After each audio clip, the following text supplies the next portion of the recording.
The title of this video is Move Over for the Rover, and it comes to you from the television series called The Prisoner, starring Patrick McGoohan, and it's the first episode that was shown, called The Arrival.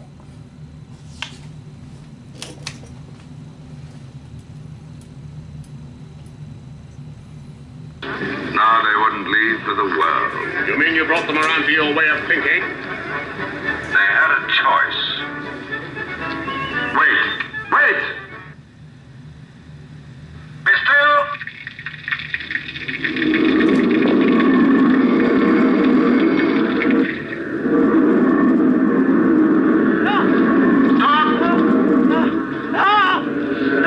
Turn back!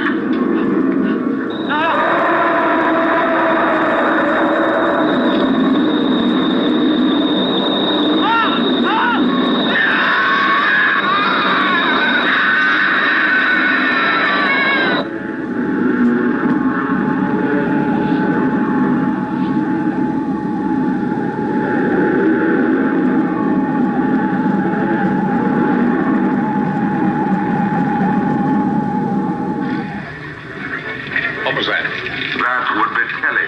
Calling number 2, ready for you at the labor exchange.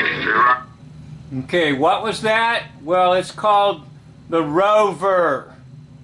And the Rover is kind of like the man, the police force. In the introduction here into this first episode, the woman declares they have no police. They don't need them because they have the Rover. The Rover takes care of the dirty work. Now, when they put this series together, they had something else in mind. A mechanical, robotic thing that kept malfunctioning or wasn't ready or something like that. And they had to come up with an idea quickly to replace that device. And so they came up with the idea of a weather balloon. And the weather balloon would function as the muscle or the power, like the police in this series. So you see how they did it effectively, in the sense that when the balloon overcame the individual, they kind of got smothered in it, and then somehow that's disciplinary measure was conducted by this weather balloon, which is called Rover. And that's the thing that's always on guard, almost like a dog guarding a junkyard. The Rover's always on guard and can always be sicked on anybody at any time. And Patrick McGoohan is like, what the heck was that? That's the man. That's the police. That's the sheriff's office. Okay? They're not your buddies. I know you'd like to think they are, but they are the Rover. With you. Going on, my dear fellow. There to your left. Now straight ahead. Follow the signs.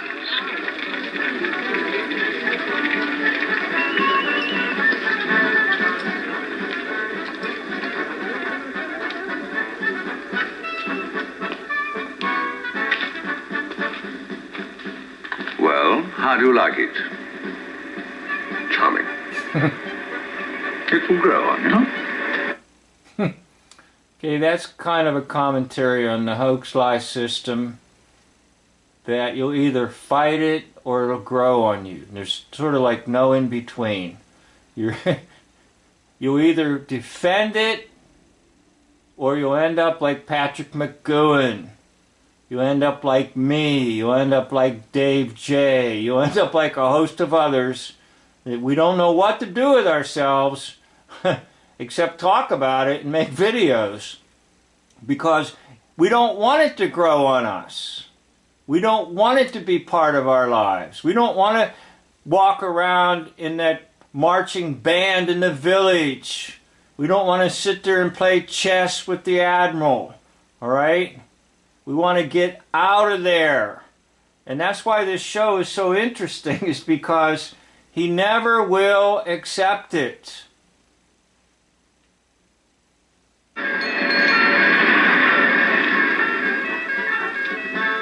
Now, this could be a commentary on work itself.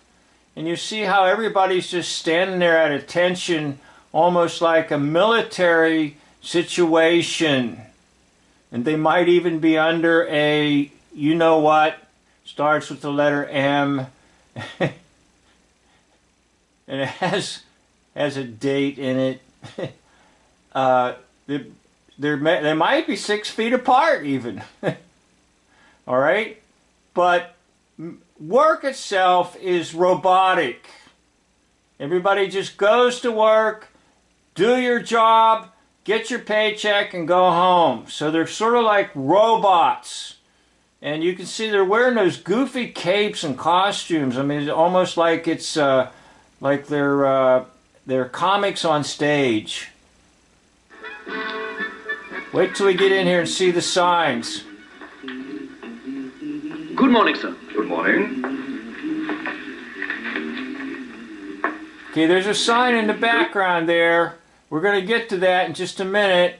And there's a sign to the left. All right, so we're going to talk a little bit about both those signs. It's true. Go.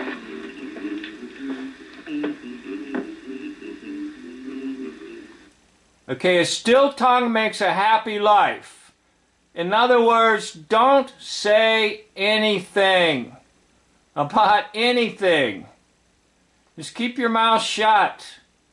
All right? And that'll make you happy. And basically speaking, that's a commentary on the fact that now that you know this is a hoax-lie system and it's massive, are you going to speak or are you going to just keep your tongue still?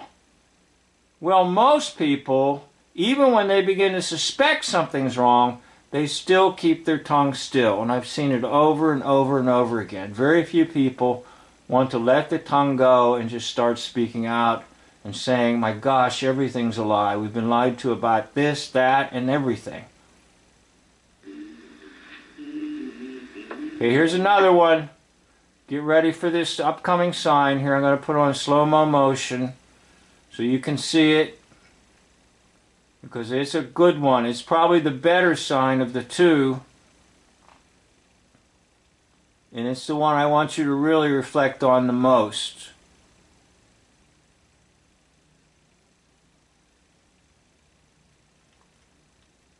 Okay, questions are a burden to others. Now that's true, because I know many times I've tried to talk to someone about the hoax-lie system, and you can see it causes considerable stress and anxiety. Now that's due to the phenomenon called cognitive dissonance. And cognitive dissonance is when something enters into your mind that is in total conflict with something else. And the example I love to give is Santa Claus. So when my sister was very young, the neighbor boy down the street that was just about her age informed her there was no Santa Claus. And my sister thought about it, and then my little sister struck this boy because she was so angry that he told her there's no Santa Claus. So questions are a burden to others. Now, here's the bigger thing. Answers are a prison for oneself. So when I came out of the hoax-lie system, in a sense, I put myself in a bigger prison than the prison I was in. A more secure prison. A more watched over prison. Because when you're not aware of it, in a way, you do have a little bit of a happier, enjoyable life, because you're not always sort of going upstream. But I'll tell you what, I wouldn't trade it for anything, and having you, whoever you are, viewer or listener, helps me tremendously. So answers, in their understanding, are a prison. But no, answers are freedom. Now, why do I say that? Because Jesus said, "You shall know the truth, and the truth shall make you free." Now, he was referring, of course, to his gospel message about sin and redemption in him. But that statement does seem certainly to apply to the fact that once you know that you've been lied to about everything, you can truly be free. And you can live a free life, even though the system still binds you on this earth. Ah, this is our new friend. Everything's ready, sir. Sit down. Well, first of all, the aptitude test. Okay, now there was a time in America where everything was done by testing. I read a book on that a while back where there were these tremendous companies that developed a test for this and a test for that. And they wanted to test their employees and see about their leadership potential, or test for this, test for that. And they became pretty much like gurus pretty much in the early 60s, I believe. So coming up with a test for this and a test for that. Well, that's what Patrick McGowan does with this test.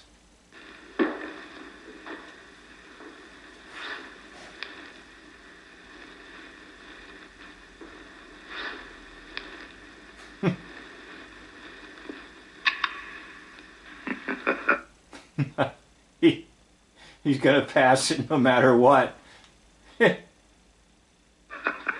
Now the questionnaire. You just fill in your race, religion, hobbies, what you like to read, what you like to eat, what you were. Notice how he's spinning those devices. Again, that could represent hypnotism, because every government position or anything you apply for always involves a form. And now it's all online stuff.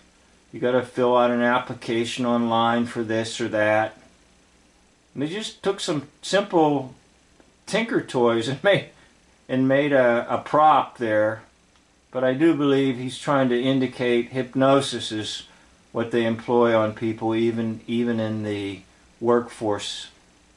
What you want to be, any family illnesses, any politics. Now, notice about that is when he said politics, because obviously number 6 has been involved in politics, and he knows a lot.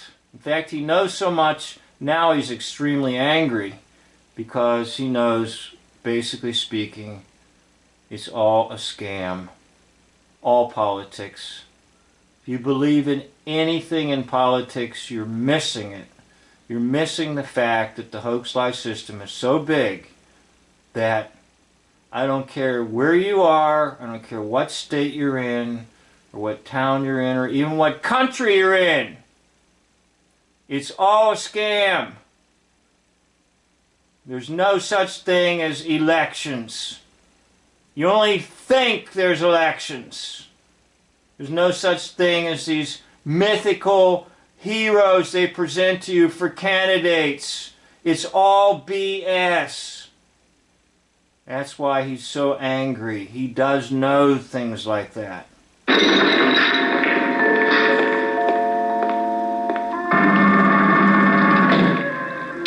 Never mind, you can get all you need from this. I think we have a challenge. Okay, I was going to stop it right there and say, yeah, we have a challenge, all right. Our challenge is to deal with the hoax-lie system and to come out victorious. In the world you have tribulation, but be of good cheer, for I have overcome the world. Those are the words of the Lord Jesus Christ. Even though we're in this hoax-lie system and we'll be in it for life, Listen, the victory has been won over the world by Jesus Christ. Thank you for watching.